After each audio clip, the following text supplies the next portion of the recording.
Alright, looking at the detail entry of Sympathy, high and low 2018.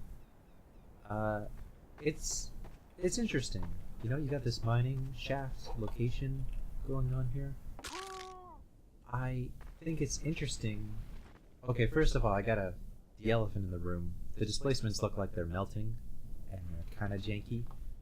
Uh, at this point, you probably have to go in and manually fix each and every vertex or remake them. They're a little bit jank, but yeah, it's kind of crappy because there's like so many tunnels that they're all like subdivided and shit, and a little noisy, so it'd be hard to spend time remaking it. I understand, but it is kind of like the elephant in the room visually, I would say. So if you were looking to improve it a lot, I would do that. I kind of like the lore, the theme that the bridge up there broke, and then some like mining cart fell down. I think it's kind of weird though that this lamp is still lit if it fell. Like why didn't it shatter? And you could say, oh, it's a magic lamp.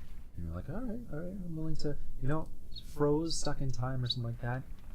I think that though, that story element, that something fell down here, is pretty much the only story in the rest of the map. A lot of the tunnels along here, I guess I haven't looked at this one particularly, but it's very basic kind of mining feeling. Even like this stuff here, there's a comic book, but it's just mining crates and beer bottles. I wish that there was a bit more story going on here. So there is the working lift, the elevator, that's cool. And then you have like some pickaxes here, that's cool, but again, it's just very mining. And there's like the caber here, and that's cool. And there's like the welding battery. It's cool, but I wish that there's a bit more storytelling going on. I think the lighting in the 3D skybox, the 3D skybox. Did I seriously say that? For some reason, it's very bland looking, like very basic, and I wonder if that the light map grid it's just been set too high. Because if I go to the 3D skybox, which is up here, right? I guess these brushes are just because when I look at it, I go, oh yeah, that's what that brush would look like in this scale. So I just wonder if you need to set the light map grid size to something like 2 or 4. Just it's weird that I don't see like the effects of this rock on it, and it's all very almost like a monotone color. Comparatively, you compare that brush of that displacement to this rock sculpture thing, and the rock looks fantastic. Like you can see all the subtleties in that and stuff. And in the regular map view, I looked at that and I'm like, wow, that looks surprisingly good. And then it's just like right beside all this kind of janky rock texture. I almost wonder if you could make a blend, displacement blend between these two textures, and then blend this rock into that one. And you could do some more like blending up on the sides of these cliffs and stuff. That might add a little bit more fidelity to the rock, especially over here. That looks just a bit too basic, I think. This model's a bit too gray. It's from Pipeline, and they use it as like silhouette makers in the skybox, and I'm not sure if it really fits here unless you want to retexture it, but that takes a little bit of time. I guess it's kind of weird that there's no windows in those frames. I think there is like a separate glass interior for those frame models, and I'm putting a lot of focus on those, even though you can barely see them from down here, just because, you know what I mean? That's what I was saying earlier. There's not like a lot else in the scene other than the structure. I guess there is this. I'll turn in the volume so I don't deafen everyone here. The moving lift is really cool, but maybe I should have shown that there isn't a lot of auditory feedback when you actually press a button. So I'll just, here, you're gonna have to like plug your ears, maybe. Oh, that wasn't the slaps I thought it'd be. I guess it's a little slow. That's okay, just because it's less janky. I almost kind of wish there was some rumbling, some earthquake, CNV shake going on. The lift is rather...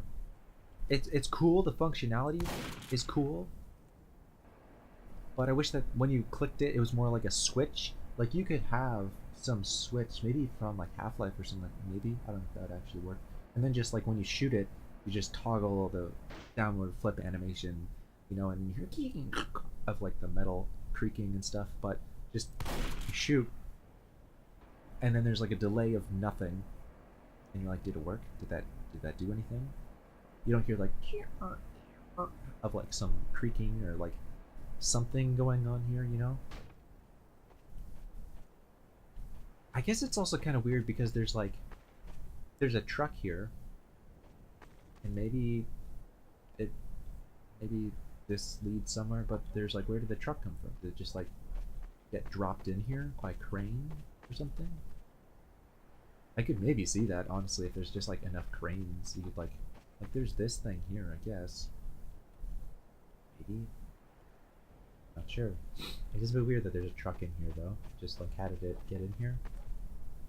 And I think more storytelling with why there's broken things here and what's at the bottom, and if why this thing is here, if there's like some mystical thing still going on here. I think that'd be cool. But otherwise it's a little bit basic. But the structure, the displacements at least, I know that that stuff takes a long time. Must take a lot of planning. Yeah, pardon me. So yeah, at least the structure is good and solid, and I could see potential for it to get even more cool. Because that stuff does take a while. Like I'm sure like you're like, oh, I'll just do this. And I don't see a lot of people making such complicated cave structures because it takes a long time. I'm sure you realized to do that stuff. Like it does, it takes a long time. But it does look good. But yeah, I do kind of wish that there's more smaller bits of detailing. Especially when the lift is like away, it's a little bit... The lighting isn't very dramatic. I like that that at least comes in here. But yeah, something else cool. Or like there's a lower mining shaft under here. I guess it is a little bit strange too how there's an elevator. And it's like, ooh, wow, this is impressive. But like, but why? Why do they have like such impressive tech on this cave? What's so special about this cave? To answer that somehow in the detailing would add a lot to the scene, I think. I do want to say too that the color is almost overwhelmingly whatever that color is, salmon. It looks like salmon and orange and purple. It's a little bit too overwhelming. I appreciate the greens of the cacti. I almost wonder if you could have put a little bit more greens. I guess because that's like the complement of orange, right? So a bit more greens would be cool, I think. Like you put in these shrubbery things. I'm not sure what else greens or things. There's like hats. There's like green mining hats. And there's the milk crates from Soho you could add in. So you could do like some sort of like mystical thing. I think it'd be really crazy if there's like a lizard running around, or lizards, or if there's some like, you know, don't get caught by the mystical green aurora that's going through the cave. Or there's like an alligator somewhere, or there's like an actual bigger cave or something. Or, if you've seen the map Jump _ Pagoda, I would look at that one. The ending of Jump Pagoda is, it's got a similar sort of feeling going on, and they do some interesting things with like complementary colors, if I remember correctly, just like concrete and stuff, and it just feels really good. Yeah, though, I appreciate that you put work into the displacements of this map, because at least it has a lot of structure to move around in, and that feels good. So good use of space, at least. So yeah, good job. I hope that was useful.